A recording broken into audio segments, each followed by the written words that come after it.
Junie B. Jones and the Stupid, Smelly Bus by Barbara Park. Chapter 3. The Stupid, Smelly Bus. The bus wasn't like my daddy's car at all. It was very big inside, and the seats didn't have any cloth on them. The little curly girl was sitting near the front, and so I tapped on her. "Guess what?" I said. "Mother said for me to sit here." "No," she said. "I'm saving the seat for my best friend, Mary Ruth Marble." Then she put her little white purse on the place where I was going to sit. And so I made a face at her. "Hurry up and find a seat, young lady," said Mr. Wu.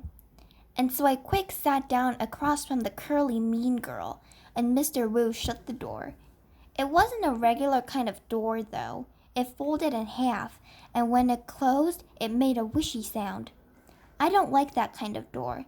If it closes on you by accident, it will cut you in half, and it will make a squishy sound. The bus made a big roar.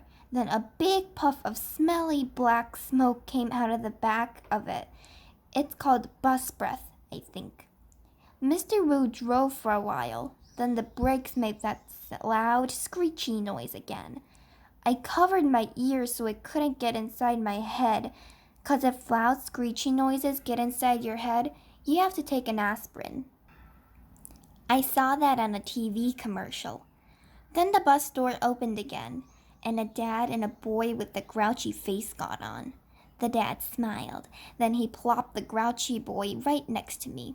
"This is Jim," he said. "I'm afraid Jim isn't too happy this afternoon." The dad kissed the boy goodbye, but the boy wiped it off his cheek. Jim had on a backpack.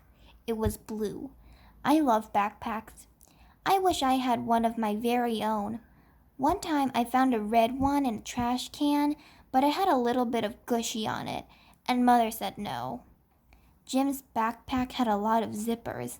I touched each one of them. 1, 2, 3, 4, I counted. Then I unzipped one. "Hey, don't!" yelled Jim. He zipped it right up again. Then he moved to the seat in front of me. I hate that Jim. After that, the bus kept stopping and starting, and lots of kids kept getting on, loud kids, and some of them were the kind who looked like meanies. Then the bus began getting very noisy and hot inside, and the sun kept shining down on me and my fuzzy hot sweater. And here's another hot thing. I couldn't roll down my window because it didn't have a handle, and so I just kept on getting hotter and hotter. And it smelled in the bus too. The bus smelled like an egg salad sandwich. "I want to get off of here," I said right out loud. But nobody heard me. I hate it on this stupid smelly bus. Then my eyes got a little bit wet. I wasn't crying though, 'cause I'm not a baby, that's why. After that, my nose started running. Only the bus didn't have a glove compartment, which is where you keep the travel tissues, of course. And so I had to wipe my nose on my fuzzy pink sweater sleeve. Then I stayed on the bus for about an hour or 3, until finally I saw a flagpole and a playground. That meant we were at kindergarten. Then Mr. Wu drove the bus into the parking lot and stopped. I jumped up very fast, 'cause all I wanted to do was get off that stupid smelly thing. Only guess what? Then that Jim pushed right in front of me, and the curly mean girl did too. And then people started squishing me real tight, and so I pushed them away, and they pushed me right back. That's when I fell down, and a big foot stepped on my skirt that looks like velvet. "Stop it!" I yelled.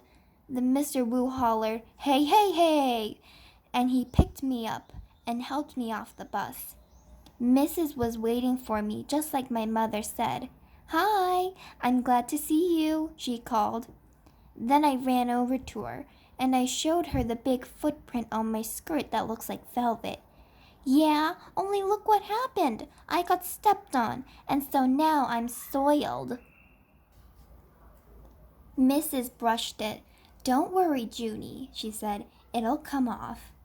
After that, I just folded my arms and made a frown. 'Cause guess what? She forgot my B again.